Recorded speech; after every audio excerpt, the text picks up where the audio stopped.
laying the foundation stone for a women's college at Madras, the Honorable Prime Minister said, "It seems to me that while the progress of women education is forging ahead at such a pace, some attention may also be paid to men's education.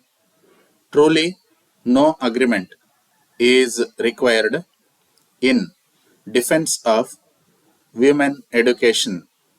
For my part, I have always been strongly of the opinion that while it may be possible to neglect men's education, it is not possible or desirable to neglect their education. The reasons are obvious. If you educate the women, probably men will also be affected thereby, and in any event, children will be affected. For every educationist knows that the important years of a person's life are the first 7 or 8 years. We talk about the schools and colleges, which are no doubt important, but a person is more or less made in the first 10 years of his or her life. Obviously, in that period, it is the mother who counts most of all. Therefore, the mother who has been well trained in various ways becomes essential to education. Most mothers trained otherwise, I regret to say, are not good mothers. They are too soft. They stuff their children with all kinds of eatables, put too many cloths on them, wrap their necks and heads and ears with all kinds of woolen goods. Therefore, it is necessary for women to be educated, if not for themselves, at any rate for their children. A great French writer once remarked, "If you want me to tell you what a nation is like, or what a social organization is like, tell me the position of women in that nation. The status and social place of women will indicate the character more than anything else. That applies equally to the educational, social, economic, and other fields. The idea that women should be kept away from most occupations no longer finds favor. It might be that certain occupations are not suited for women, but that is a different matter. There are many occupations which they could engage in and which they do engage in. If we analyze the matter carefully, we shall find that the average woman in India works in the field. In fact, both man and woman work in the field. It is only when one gets to the middle class that the question of distinction arises.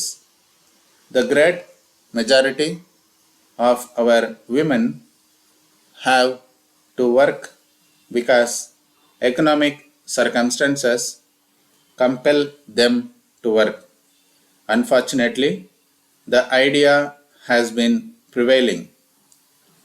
I am glad to see that it is rapidly fading, that the less work one does, the higher is one's status in society. Thus, the person who never works at all has the highest status. In my part of the country, you can see a woman working hard in the field or elsewhere with her menfolk. Doing no work is considered a sign of high status. The whole conception behind this business is totally unsuited to our time.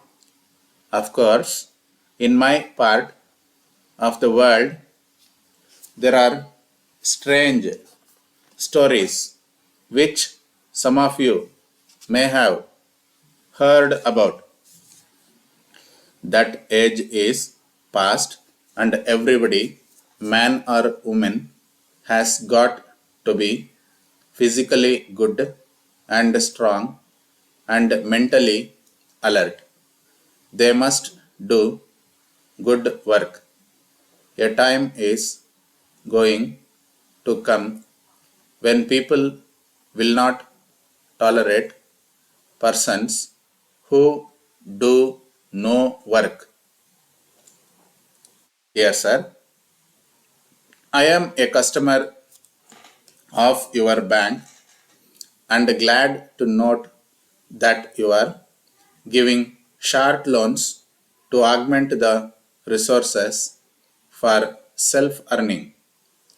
In this connection, I wish to inform you that I have passed Diploma in tailoring and running tailoring classes at my house itself from the last 2 years.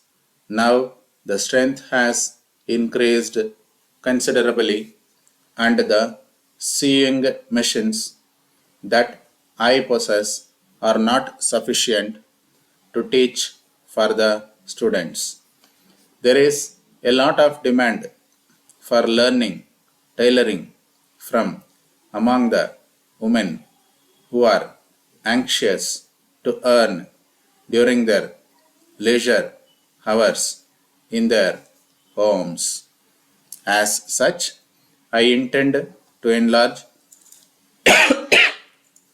my establishment by purchasing another 3 sewing machines and also take suitable building for rent with a big hall for the convenience of the students.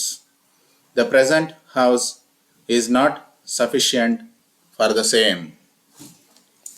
I have secured a building with a big hall centrally situated in the city. The rent is about rupees 500 per month and have to pay an advance of 5000 rupees. I intend to purchase another 3 sewing machines which costs 3000 rupees. Hence, I am in need of nearly 10,000 rupees for the above purpose. I request you kindly to sanction me a loan of 10,000 rupees under your scheme. I am prepared to furnish the necessary security in this behalf and abide by the terms and conditions of your bank. Thanking you, yours faithfully.